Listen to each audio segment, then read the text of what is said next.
Hello everyone. तो बच्चे के जन्म से लेकर उसके अडल्ट होने तक मतलब 18 साल के होने तक कौन कौन से पीरियड्स उसके सामने आते हैं। जैसे सबसे पहले पेरेंटल डेवलपमेंट हम पढ़ेंगे, उसके बाद इन्फेंसी पीरियड जब बच्चा इन्फेंस होता है मतलब बर्थ से लेकर 2 साल के बीच में। अर्ली चाइल्डहुड आता है, पूर्व बाल्यावस्था 2 साल से 6 साल। लेटर चाइल्डहुड 6 साल से 12 साल, उसमें क्या क्या चीज़ें होती है बच्चे के अंदर, क्या क्या चेंजेस आते हैं। लास्ट में अडोलसेंस जो कि 12 साल से 18 साल। इन सभी चीज़ों को एक एक करके अब हम पढ़ेंगे, देखेंगे कि बच्चे में जन्म से लेकर 18 साल तक अडल्ट होने तक उसमें क्या क्या चेंजेस आते हैं।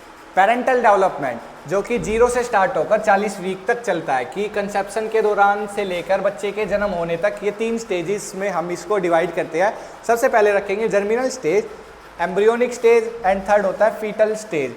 एम्ब्रियोनिक जर्मिनल स्टेज में 0 से लेकर 2 हफ्तों तक का पीरियड होता है, जिसमें फर्टिलाइजेशन होता है, जाइगोट बनता है, जाइगोट के सेल डिवाइड होते हैं, ब्लास्टोसाइट होता है, फिर इम्प्लांटेशन इन यूट्रस में इम्प्लांट होता है, वो कि 14 दिनों तक ये पूरी स्टेज होती है जर्मिनल स्टेज। 14 दिनों तक ये जर्मिनल स्टेज होती है, जो कि जिसमें ये सभी चीज़ें हम लेंगे। एग्जांपल ले सकते हैं like planting a seed in soil, implantation and seed settle in soils, मतलब इम्प्लांट किया जाता है, बीज को मिट्टी में डाला जाता है और उसके बाद वो सेटल होता है मिट्टी में, तो वो पीरियड होता है जर्मिनल स्टेज। उसके बाद आ जाते हैं एम्ब्रियोनिक स्टेज। एम्ब्रियोनिक स्टेज में बेसिकली ये बॉडी के ऑर्गन्स ये डेवलप होते हैं। सबसे पहले हार्ट डेवलप होगा, लंग्स डेवलप होंगे और अदर बॉडी ऑर्गन जो कि डेवलप होना स्टार्ट कर देंगे। इसमें ब्रेन के भी ये 3 पार्ट्स मतलब 3 पार्ट्स में डिवाइड किया ब्रेन को, फोर ब्रेन, मिड ब्रेन और हिंड ब्रेन। फोर ब्रेन जो आगे वाला हिस्सा ब्रेन का, मिड ब्रेन जो अंदर का हिस्सा और पीछे वाला हिस्सा हिंज ब्रेन, ये सभी इन पार्ट्स में डिवाइड करते हैं और मतलब ये सभी चीज़ें एम्ब्रियोनिक स्टेज में डेवलप होती है।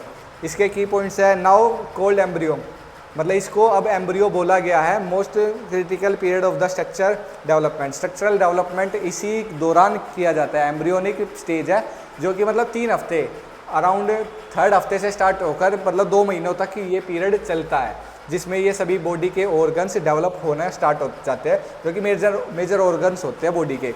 एग्जाम्पल है लाइक बिल्डिंग ए फाउंडेशन, मतलब बिल्डिंग की फाउंडेशन स्टेज है ये, जिसमें मतलब बेस तैयार होता है बिल्डिंग का।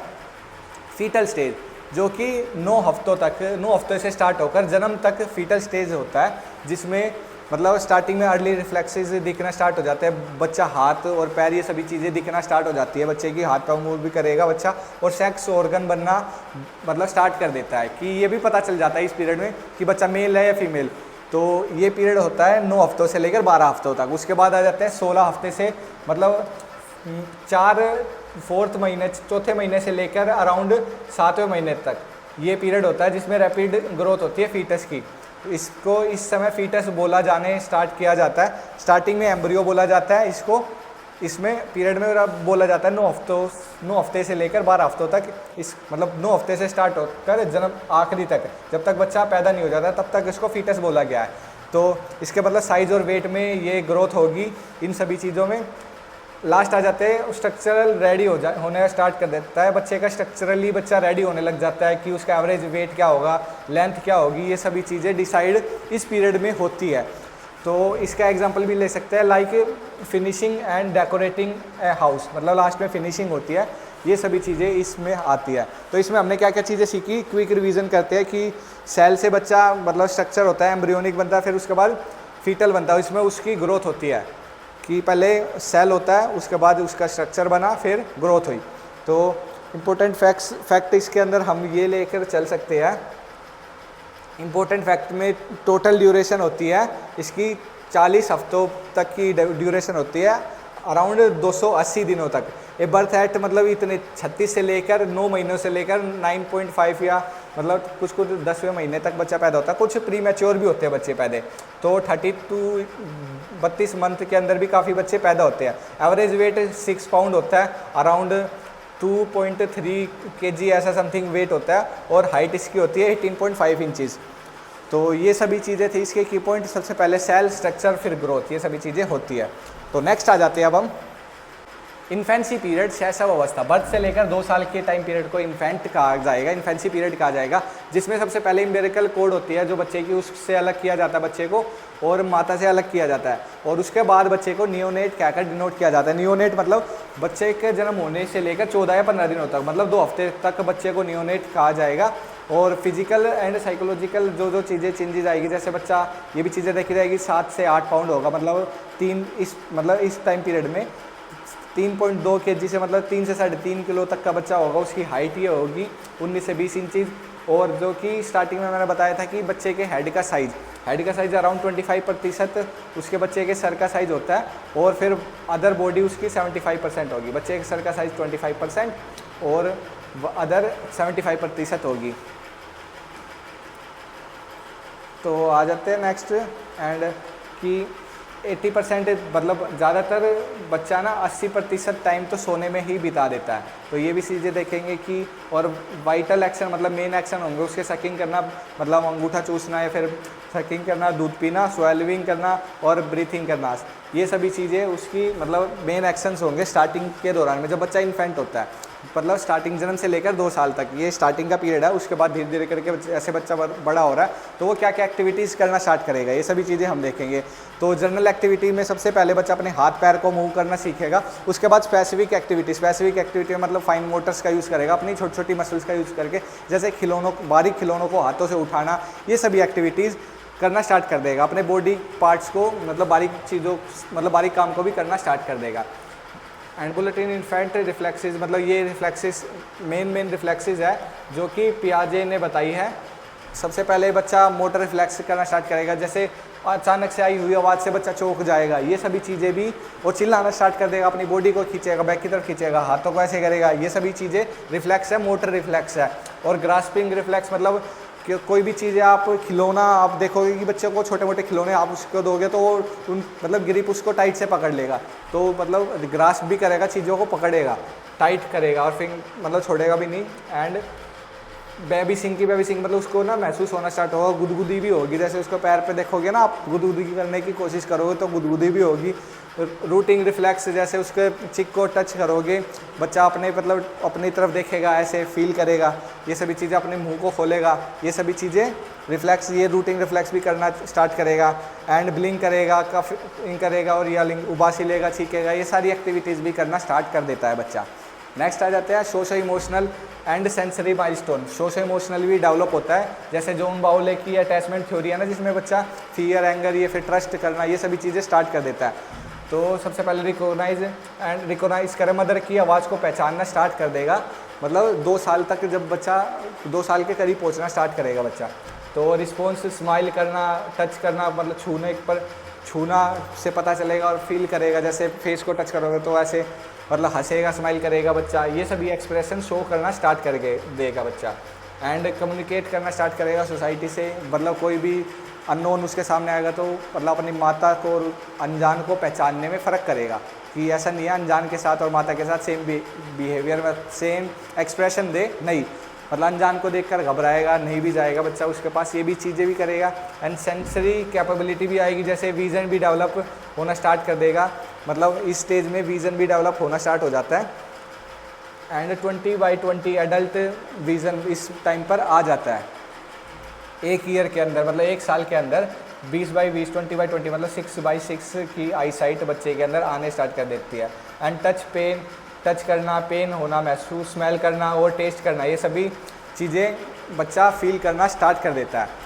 तो अर्ली चाइल्डहुड, पूर्व बाल्यावस्था, ये 2 साल से 6 साल के टाइम पीरियड को पूर्व बाल्यावस्था कहकर डिनोट किया गया है। इसको बेसिकली एरिक एरिक्सन ने प्री स्कूल पीरियड भी बोला है, मतलब 6 साल के अराउंड ही बच्चा स्कूल जाना स्टार्ट करेगा, तो 6 साल से पहले के पीरियड को प्री स्कूल बोला गया। एंड प्री गैंग एज, बच्चा स्कूल में जाएगा उसके बाद ही दोस्त बनाएगा, उनके साथ गैंग बनाएगा, तो इस पीरियड को प्री गैंग एज कहकर डिनोट किया गया। एंड टॉय एज मतलब इसी टाइम पीरियड पर ही तो बच्चा प्ले स्कूल्स में जाता है, मेनली मतलब खिलौनों के साथ खेलता है ज़्यादातर 2 साल से 6 साल तक, तो इसको टॉय एज भी कहा गया है। एंड कॉग्निटिव फ्रेमवर्क की बात करें, जीन पियाजे ने इस 2 साल से 6 साल तक मतलब अर्ली चाइल्डहुड को, मतलब उसमें क्या क्या विशेषता बताई है कि इसमें क्या क्या होता है। एनिमिज्म होता है कि बच्चा मानता है कि जो खिलौना है उसके अंदर फीलिंग्स है, लाइफ है और इंटेंशन है, मतलब कि जो खिलौना वो जीवित है। बिलीव्स टॉय हैव लाइफ, खिलौने के अंदर जान है, ये मानता है। हाईली ईगोसेंट्रिक होता है बच्चा, ईगोसेंट्रिक होता है ये लिखा हुआ है see the world only for their own point of view, कि मतलब पूरा वर्ल्ड उसके पॉइंट ऑफ व्यू से के अकॉर्डिंग चलना चाहिए। वो मानता है कि सभी चीज़ें उसके अकॉर्डिंग हो, जो वो सोच रहा है वही चीज़ें है रियल वर्ल्ड में। तो ईगोसेंट्रिक रहता है बच्चा। बिलीव इन इनमेनेंट जस्टिस, मतलब बच्चा ये भी मानता है कि इनमेनेंट जस्टिस मतलब होता है कि अगर वो रूल तोड़ेगा तो मतलब उसको ऑटोमेटिकली दंड दे दिया जाएगा, तो वो रूल नहीं तोड़ेगा। स्टार्टिंग में बच्चा यही चीज़ें सभी सोचता है स्टार्टिंग में। Psycho analytical and behavioural framework, जिसमें जो कि सिगमंड फ्रॉइड के द्वारा लाई गई, जिसमें नार्सिसिज्म के बारे में बताया इन्होंने कि बच्चा सेल्फ सेंटर्ड रहता है, सेल्फ सेंटर्ड फोकस करता है और केवल अपने बारे में ही सोचता है और किसी के बारे में बच्चा नहीं सोचता। सारी मतलब पॉइंट ऑफ व्यू सब चीज़ों का वह सेंटर में वही रहता है, ईगोसेंट्रिज्म की तरह। And age of irrational thinking करना स्टार्ट करता है बच्चा कि action are not based on formal logical structure, मतलब इलॉजिकल बातें करता है बच्चा। इसमें बेसिकली लॉजिक नहीं आता है इस टाइम पर, लॉजिक आना बाद में स्टार्ट होता है। अर्ली चाइल्डहुड में इलॉजिकल इरेशनल बातें करता है बच्चा। लैंग्वेज एंड लर्निंग के बारे में बात करें तो B.F. स्किनर ने दी है ये, चाइल्ड लैंग्वेज एक्वायर करता है रैपिडली, जल्दी और इमेट करके सीखता है और रेनफोर्समेंट की सहायता से उसमें सुधार होता है। And this stages build a foundation for core language, foundation करती है, मतलब ये मेन स्टेज होती है, इसी में जो कि फाउंडेशन स्टेज बोला जाता है इसको। LSRW, सबसे पहले बच्चा मतलब सुनता है, सुन के बोलना सीखता है, लिसन करता है, फिर उसके बाद सुन के बोलना सीखेगा, उसके बाद रीडिंग करना सीखेगा, सबसे एंड में लिखेगा। तो सबसे पहले LSRW ऐसे करके हम इसको डिवाइड करेंगे स्टेज को। High curiosity leads to continuous questioning, मतलब क्यूरियोसिटी भी बच्चे के अंदर काफ़ी ज़्यादा होती है और जिसकी वजह से बच्चा ज़्यादा से ज़्यादा क्वेश्चन पूछता है। तो इसमें हमने क्या क्या चीज़ें सीखी, बिग ग्रोथ इन लैंग्वेज, सबसे पहले लैंग्वेज भी बच्चा सीखता है, लैंग्वेज एक्वायर करता है और क्यूरियोसिटी भी आती है बच्चे में, और प्ले करना तो एज भी होती है, तो ये प्ले करना खेलना भी सीखता है बच्चा। Child think in simple magical way, मतलब सोचना भी स्टार्ट कर देता है, मैजिकल वे में सोचता है, मतलब कि विदाउट इरेशनल थिंकिंग बच्चा करता है। इसमें इरेशनल थिंकिंग ये भी पॉइंट आप याद रख सकते हो। Learning happens best through imitation करने से भी सीखता बच्चा। Play and positive support, imitate करने से प्ले भी करता बच्चा, खेलता भी और पॉजिटिव सपोर्ट भी मिलता, मतलब रेनफोर्समेंट से भी बच्चा काफ़ी ज़्यादा चीज़ें नॉलेज एक्वायर करता है। And builds the base of personality, मतलब बेस भी बनता है इसी टाइम पर बच्चे की पर्सनैलिटी का, और थिंकिंग और कम्युनिकेशन, मतलब सोच और कम्युनिकेट कैसे करेगा बच्चा, क्योंकि इसी में लैंग्वेज बच्चा सीख रहा है। सबसे पहले सुनकर बोलना सीख रहा है, उसके बाद रीड करना सीख रहा है और लिखना सीख रहा है, तो लैंग्वेज भी इसी पीरियड में सीख रहा है, तो इसी पीरियड में बेस उसका तैयार होता है। तो इसमें हमने क्या क्या चीज़ें सीखी, एग्जाम्पल भी ले सकते हैं हम, एग्जाम्पल भी लेंगे।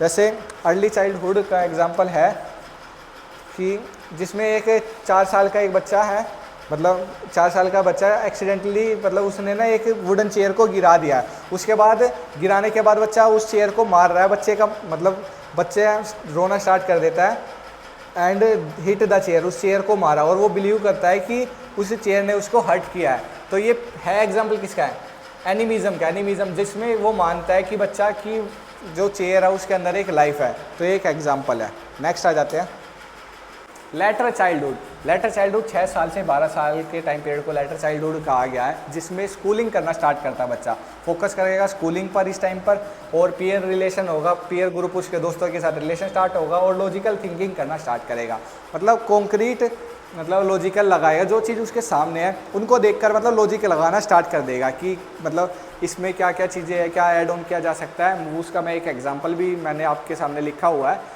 सबसे पहले आ जाते हैं कि ये फॉर्मल स्कूलिंग करना स्टार्ट कर देता है, expand peer relation and concrete logical thinking, क्योंकि बच्चा स्कूल जा रहा है तो ये सभी चीज़ें स्टार्ट कर देगा। एलिमेंट्री स्कूल एज था, जिसको मतलब जिसमें गोइंग स्कूल गोइंग एज भी बोला जाता है, formal school going age. Gang age भी टोली अवस्था भी बोला जाता है, जिसमें बच्चा पीयर ग्रुप, बच्चा स्कूल जा रहा है तो गैंग एज कहलाएगी। 6 साल से 12 साल तक बच्चा स्कूल जाना स्टार्ट कर देता है, उस याद करने का तरीका यही है।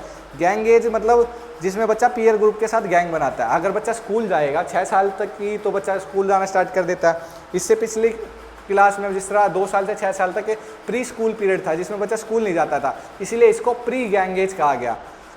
वहीं गैंग एज इसलिए कहा गया क्योंकि इसमें बच्चा स्कूल जाना स्टार्ट कर देता है, उसको पीयर ग्रुप मिलता है, उनके साथ रिलेशन स्टार्ट कर देता है, तो इसलिए गैंग एज आ गया। ट्रबलसम एंड क्यूरलसम, इसमें लड़ाई झगड़ा कॉन्फ्लिक्ट होगा, क्योंकि स्कूल जा रहा बच्चा, स्कूल में दोस्त मिलेंगे, उनके साथ लड़ाई झगड़ा भी होगी, तो इसलिए ट्रबलसम या क्यूरलसम एज भी बोला जाता है इसको। अब आ जाते हैं साइकोलॉजिकल फ्रेमवर्क, मतलब रोज प्रोसीडो मैच्योरिटी भी बोला जाता है इसमें। इसमें चिल्ड्रन है ना, मतलब ज़्यादा मैच्योर हो चुका है, ऐसे एक्ट करना स्टार्ट करेगा।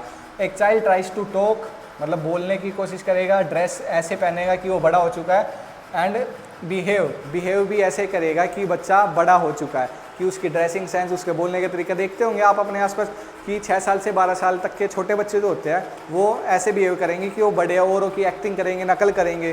तो इसीलिए इसको मतलब ये बोला जाता है कि प्रोसीडो मैच्योरिटी, रोज प्रोसीडो मैच्योरिटी। सिगमंड फ्रॉयड की है लेटेंसी स्टेज भी बोला जाता है, जिसमें सेक्सुअल डिज़ायर्स होते हैं वो कम होना स्टार्ट कर देती है। सेक्सुअल डिज़ायर्स जैसे बच्चा मदर मतलब वो दूध पीता है माता का, तो सकिंग करता है वो सभी डिज़ायर्स कम होना स्टार्ट हो जाता है 6 साल से 12 साल, क्योंकि उसमें ना बच्चा ज़्यादातर स्कूल में रहता है ज़्यादा टाइम तक। स्कूल जाने की वजह से उसका मतलब ध्यान मतलब स्पोर्ट्स में रहेगा, उसके फ्रेंड्स के साथ रहेगा, और स्टडीज़ इन सभी चीज़ों में बच्चा ध्यान देना स्टार्ट कर देगा, एकेडमिक पर भी ध्यान देगा। तो सेक्सुअल डिज़ायर्स बच्चे की थोड़ी सी उससे कम होना स्टार्ट कर देती है। And Erik Erikson industry versus inferiority, या तो बच्चा एरिक एरिक्सन की स्टेज है, इसमें बच्चा या तो मतलब स्कूल जा रहा है रोज़ बच्चा, तो ज़्यादा मार्क्स लेकर आने हैं, मतलब स्पोर्ट्स में अच्छा करना उसको, इन सभी चीज़ों में लगा रहेगा, या तो उसके अंदर कॉन्फिडेंस बिल्ड होगा कि या तो अच्छा स्कोर करेगा या अच्छा परफॉर्म करेगा, अदरवाइज़ वो गिल्ट में चला जाएगा कि मैं अच्छा क्यों नहीं कर पा रहा हूँ। तो ये सभी चीज़ें, ये फीलिंग भी इसमें आएगी। जीन पियाजे की है कंक्रीट ऑपरेशनल स्टेज।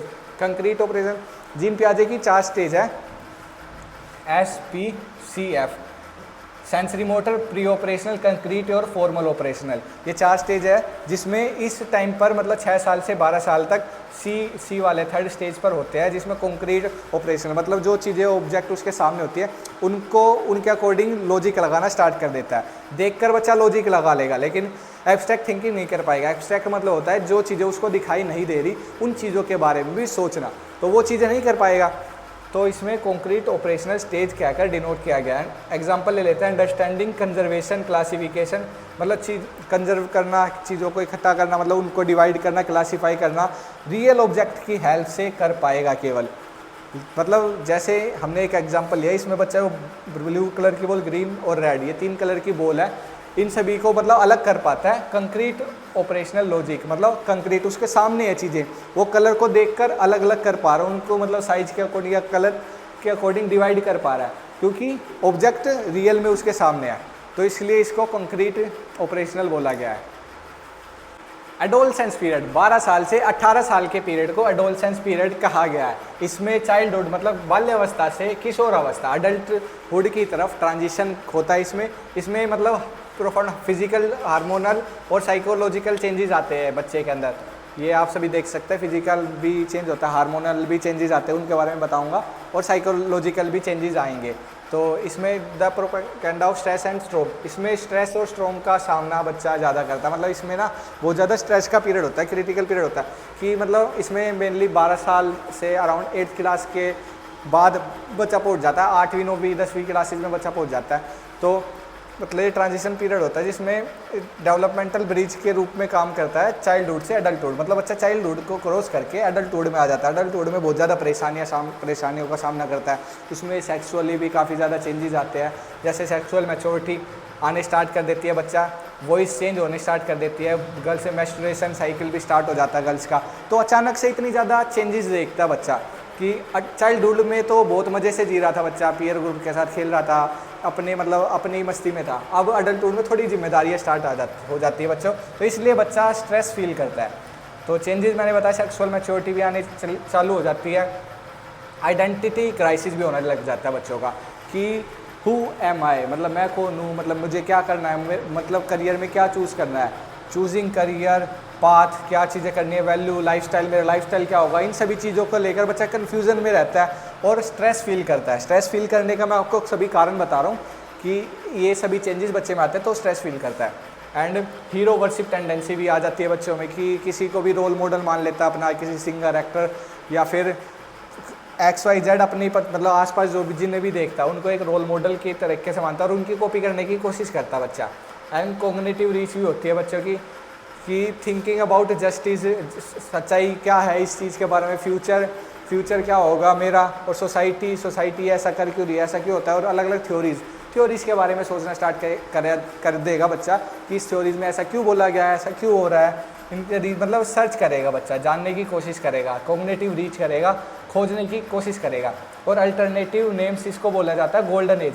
क्वेश्चन आ जाता है कि गोल्डन एज किसको कहा जाता है, तो अडोलसेंस को गोल्डन एज कहा जाता है, और स्प्रिंग सीजन भी कहकर डिनोट किया जा सकता है इसको। तो एग्ज़ाम्स में ये टर्म आ जाए तो आप बता सकते हैं कि 12 साल से 18 साल तक अडोलसेंस पीरियड को कहा जाता है। Theories of adolescence, Stanley hall के द्वारा ये थ्योरी दी गई, जिसमें बच्चे मतलब धीरे चेंजेस चल रहा होता है, सडन चेंज होता है। जैसे इसमें मतलब काफ़ी सारी चीज़ें आप देख सकते हो कि पर्सनैलिटी के बारे में सोचना स्टार्ट कर देता है कि मैं हूँ कौन, आइडेंटिटी क्राइसिस होता है, और इसमें सेक्स मैच्योरिटी भी आने स्टार्ट कर देती है, हीरो वर्शिप टेंडेंसी, अलग अलग चीज़ों के बारे में खोजना स्टार्ट कर देता है, स्ट्रेस पीरियड भी होता है। तो इसमें अचानक चेंज आता है, इसको इसलिए मतलब स्टैनली हॉल ने सडन चेंजेस क्या डिनोट किया है, इसने सडन चेंजेस आते हैं पर्सनैलिटी में। और theory of gradual development, E.L. Thorndike ने बोला है कि इसमें ग्रेजुअली टाइम टू टाइम धीरे धीरे करके चेंजेस आते हैं। Eating disorder commonly in adolescence में ईटिंग डिसऑर्डर देखने को मिलता है, एनोरेक्सिया नर्वोसा और बुलिमिया नर्वोसा। एनोरेक्सिया में मतलब बच्चे इस चीज़ को लेकर ज़्यादा होते हैं कि परेशान कि इसमें वेट ज़्यादा, मतलब मेरा ज़्यादा वेट बढ़ रहा है, और इसमें बहुत ज़्यादा कम खाना स्टार्ट कर देता बच्चा। और वहीं बुलिमिया नर्वोसा में बच्चा ओवर ईटिंग करना स्टार्ट कर देता है, और इतना ज़्यादा खा लेता है कि वोमिटिंग करने तक की नौबत आ जाती है। आइडेंटिटी और रोल क्राइसिस, रोल कन्फ्यूजन भी होता है, रिक्सन की थ्योरी है, जिसमें बच्चा बोलता है कि वो आई एम, जैसे मैंने पहले ही बताया, आइडेंटिटी क्राइसिस भी होता है कि बच्चा कौन सा करियर, उसको कौन सा पाथ फॉलो करना है, वैल्यू कौन कौन सी और लाइफस्टाइल कैसी फॉलो करनी है, ये सभी चीज़ें। पीयर प्रेशर होता है, autonomy seeking and vocational anxiety, और वैल्यूज़ एंड बिलीव्स, ये सभी कौन कौन सी फॉलो करनी है, इन सभी चीज़ों को लेकर परेशानी होती है। एंड जैसे की चेंजेस पर बात करते हैं, की चेंजेस इसमें क्या क्या सीखे हमने। सबसे पहले फिजिकल चेंजेस, जैसे आप सभी देखते हो एडोलसेंस में आते हैं फिजिकल चेंजेस आ जाते हैं, और इमोशनल अप्स एंड डाउन्स भी आते हैं, इमोशनली अप्स एंड डाउन्स आते हैं बच्चे के अंदर। आइडेंटिटी सर्च भी करना स्टार्ट कर देता है बच्चा कि कौन सी आइडेंटिटी, सोशल इन्फ्लुएंस, सोसाइटी का भी इन्फ्लुएंस होता है इसमें बच्चे का। और ग्रोथ टुवर्ड्स मैच्योरिटी की तरफ ग्रोथ भी होती है बच्चे की, मैच्योरिटी भी होती है, जैसे थ्योरीज ऑफ एडोलसेंस में मैंने बताया। तो ये सभी टेक अवे थे, मतलब ये चीज़ें हमने सीखी इससे। Thank you so much. अगर वीडियो अच्छी लगी हो तो लाइक करें, सब्सक्राइब करें। मिलते हैं नेक्स्ट वीडियो में। Take care.